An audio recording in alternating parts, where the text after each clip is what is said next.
Hi loves! At exactly 8 AM nakarating nga kami dito sa cafe and nagbukas kami kaagad. At sa mga nagtatanong kung saan located si Vines Cafe, dito lang po siya sa Dugong Poblacion South, Lagaw, Ifugao. Side lang po ng Jet Phoenix Gas Station or after ng second bridge if galing kayo ng Ifugao mga loves.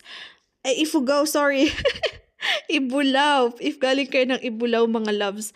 And ayan, 9 AM, meron na kaming customers. So thank you so much sa ating mga bagong customers today. And syempre sa mga repeat customers natin. So habang nagkaantay nga kami ng customers, nagkakwentuhan muna kami ni Love.